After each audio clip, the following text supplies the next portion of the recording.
Alright guys, picking up right where we left off last time, and as soon as I start this episode, my fucking phone rings. What do you want? It's probably my brother.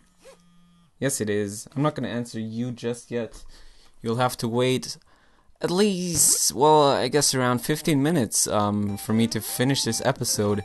So last time, the pretty much goal for the episode was to finish the Bushlands. Didn't quite manage to do that. But that's for sure what we're gonna do today. So let's get going. Start by killing some bats. And going back to, I guess the left of Chaco's house to then find some jellyfish for me to kill. And let's try and see if we can do that without getting just raped horribly. I'm not a big fan of those spiky pits, not at all, to be completely honest, especially when there's enemies around that can knock you in that very easily.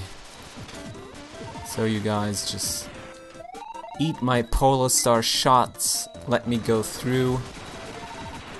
Nobody likes you anyways, you helicopter cats or whatever you are. And how in the world did he just manage to hit me?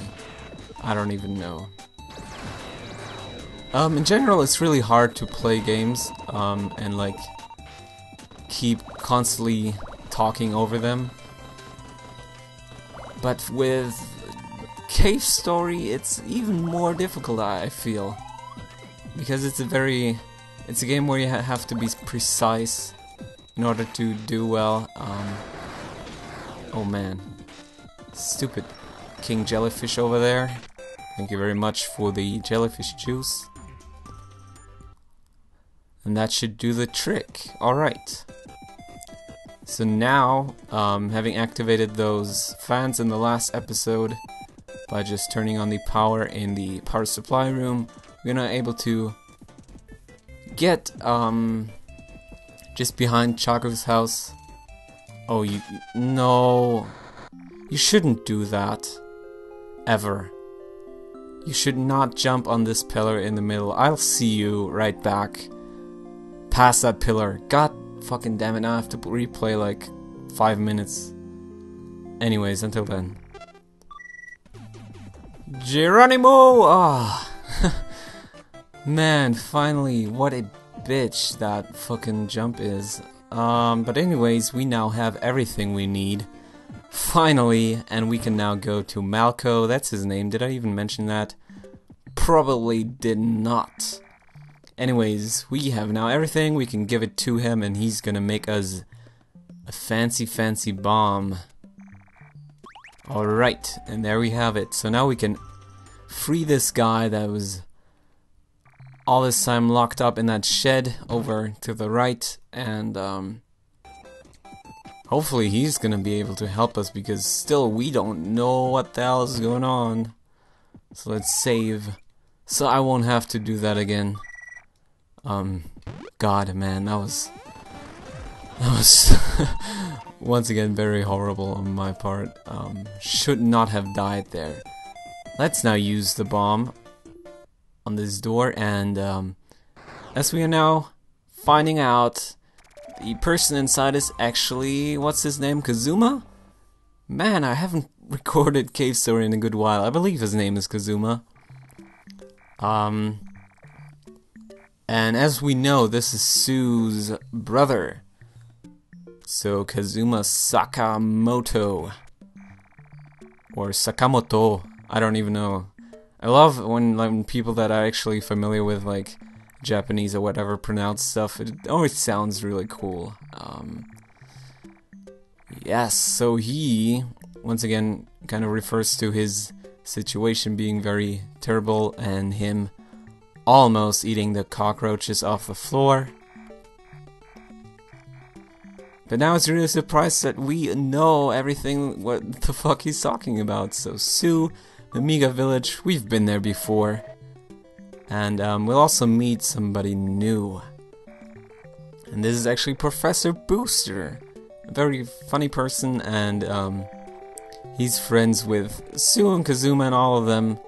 so he's also friends with us. But as you'll find out right now, he might know more about us than we do ourselves, and that's really weird. But yes, he now pretty much just says that we should all go back to Mimiga Village, meet up, and just get some plans sorted out, how we can defeat the Doctor and prevent him from snatching all the Mimiga, as it says right on screen right here.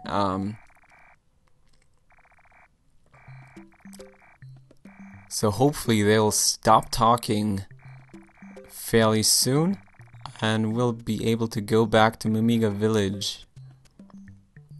Yes, I know, blah blah blah. And we get a save point. That's exactly what I wanted. So let's see, maybe what does this computer tell us? Nothing really. Teleporter doesn't seem to be working. So let's go outside and watch these two pretty much idiots fail terribly at riding this old like bike. So there they go. Dumbasses. Well, anyways, we're just gonna do it the traditional way, on foot. And of course we'll take damage. I mean, what else do you expect from a Mosh Potatoes video? A Mosh Potatoes video without your character getting absolutely murdered doesn't seem to be like possible at all. Let's make these jumps, please. Let's not fall down again. And you always want to do it in like one shot. It's like the main rule, the only advice that I have for you guys. Always make those jumps in one go. Don't fucking land on that pillow, that is fucking stupid, you don't want to do that. So we will actually, before completely leaving the Bushlands, because we are almost done with this, we want to grab another jellyfish juice. Because having another one, an additional one, is gonna allow us to pick up a new weapon.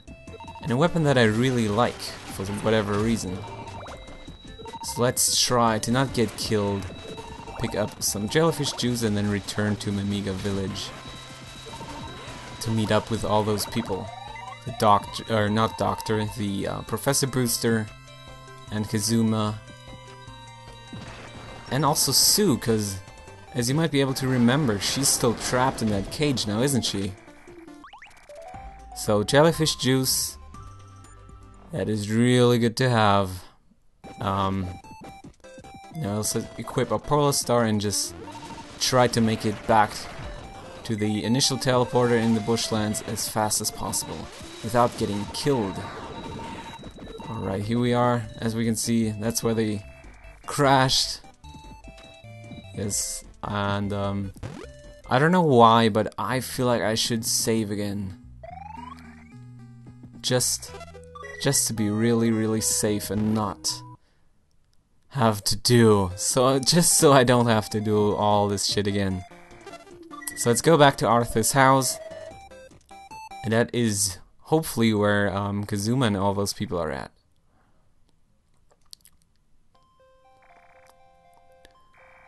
And meanwhile, while we're all gone, Sue actually, she managed to explain what the hell is going on, how the Doctor wants to turn all the Mimiga into pretty much weapons.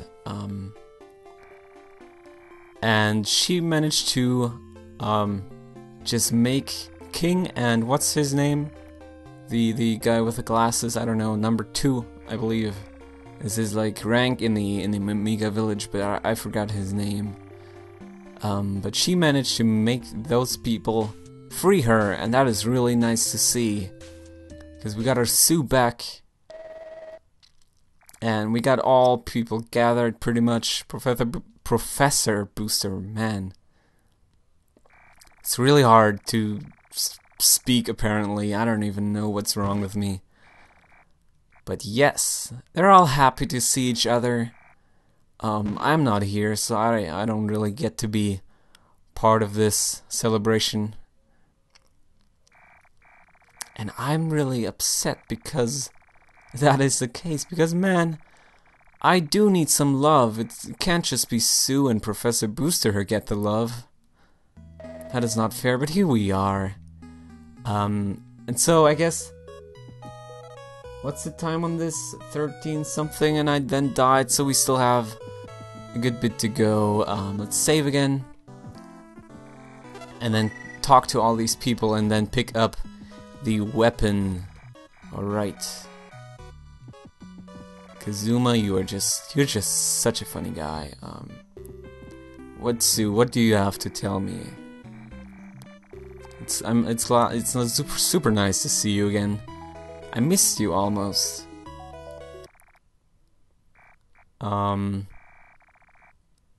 Alright, Professor Booster, what are you trying to say? Oh no, he has found the locations of the flowers. That's not good. Because that is what he's gonna use to turn these Mimiga into horrible monsters. And their location is in Sand Zone. That's fairly obvious. Sand Zone is going to be the next zone that we'll have to enter, and it's a fairly difficult one. So I don't know whether I'm going to be looking forward to that one or not. Maybe not, because I mean this game is difficult as it is. But Sand Zone is a whole different story.